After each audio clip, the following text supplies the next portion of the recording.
Alright, guys.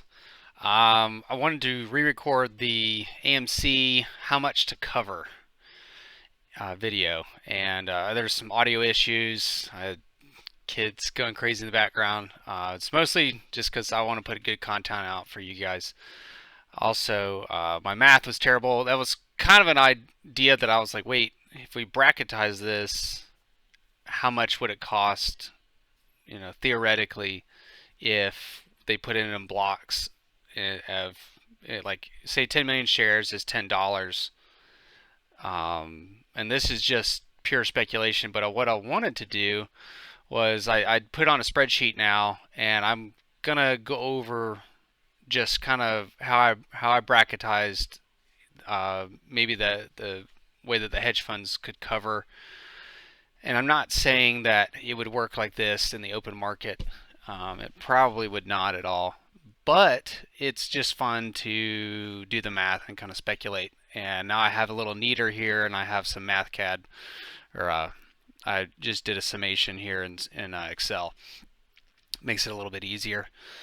So the way I have it done this right here is for this block is 10 million shares at $35, and then it goes up to 45. So we do another 10 million shares at 45, 55, and up to $125, and it come out to right around $8 billion to cover all of those. And I think this is a very conservative estimate. I'm not even sure that would even be possible. The only thing about shorting, I will tell you, is that it's a revolving door. So if I put shares back, if I have enough money, I could just re-short on the other side. So it gets really interesting because as soon as you close out a short position and you return those shares to the prime broker, somebody else might want to take the risk of re-shorting, or the same guy that put the shares back, and you can see that often. I don't think that it's gonna. I don't think that's how this is gonna play out at all. But I do fully expect somebody to try and short at the top, wherever they think the top will be. And that's just, considering, like, say that the guys that were heavily shorting and then they have to cover on the way up, somebody that has plenty of fresh cash is just going to cover on the way down. So that's just something to think about. And I don't, it can definitely, and that's why you will see massive volatility, because sometimes somebody, they can put down, like, say they put 20 million shares back and the price jumps $100 or something ridiculous. Somebody else takes a short out and it shorts down 50 points, and then the guy that's still trying to cover, and it shoots up, and then it creates this madness where you get shorts that were trying to reshort the stock get stuck and buried, and then they have to cover.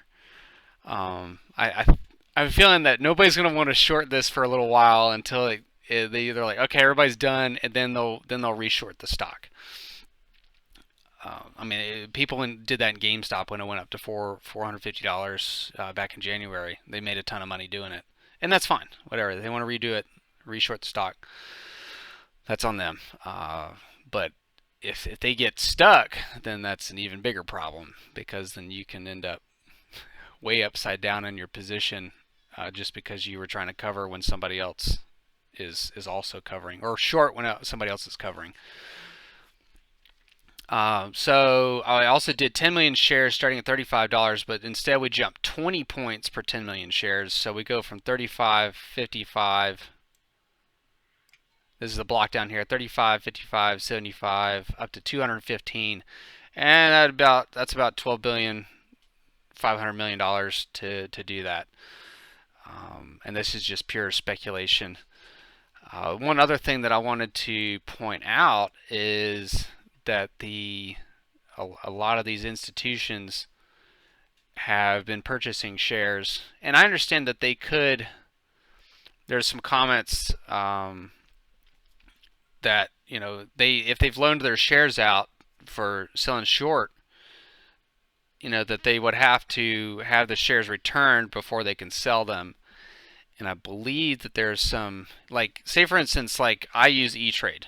Okay, let's say that I loan out my shares to short through E-Trade, and I get a particular APR interest rate off of doing that per year, actually the broker takes the I can still sell those shares. Like I can trade those shares even though I've loaned them out. So the broker takes the liability for that. And I'll get that. Let's actually look at that uh,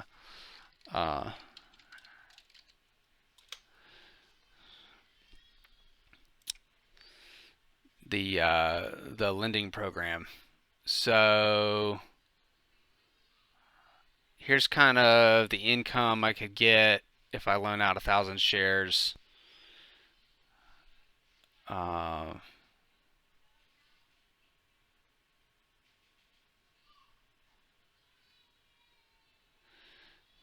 Yeah, I'm gonna have to do a little bit more.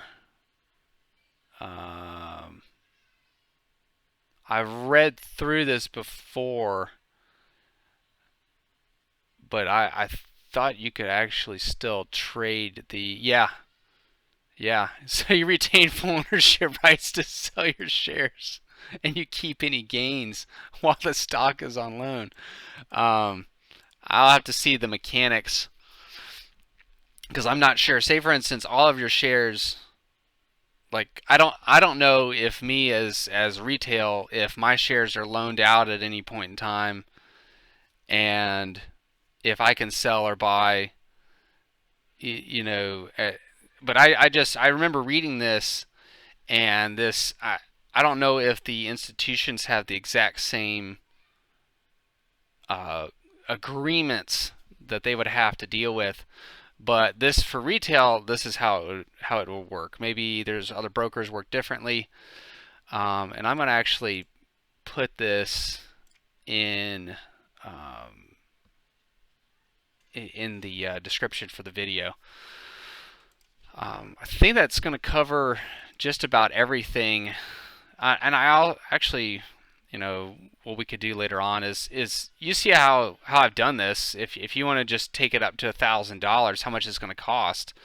These hedge funds are worth billions of dollars in a conglomerate. Now, individually, they would not want to take these kinds of losses at these price points. That would not do well to their portfolio. And the other problem that happens is, let's say that they've shorted this much stock, and then they have this much long position as collateral, but the short position is actually leveraged.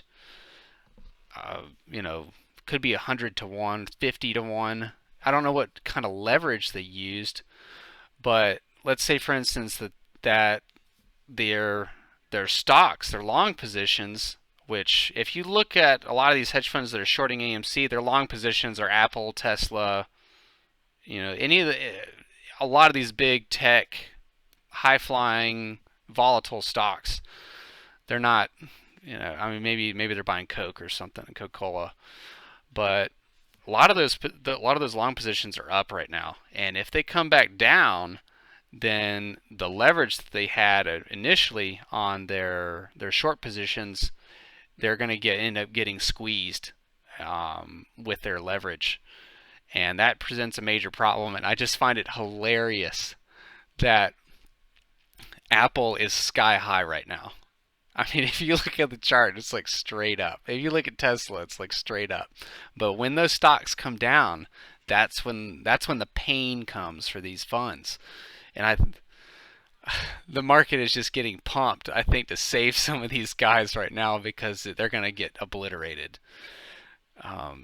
Only because it's not because they don't have the cash on hand to maybe cover some of this stuff, but they're so over leveraged that their other long positions are, when they go down, then the parts that they leveraged on their short positions. And of course the Evergrande situation and everything, they were using those bonds to leverage the market as well. That's just the pain is coming, and it's just taking a while to get there. Either way, guys, I hope this was somewhat educational and a better video than last time. If you guys have any questions or comments, please leave it in the comment section, and I'll try to respond. Thanks.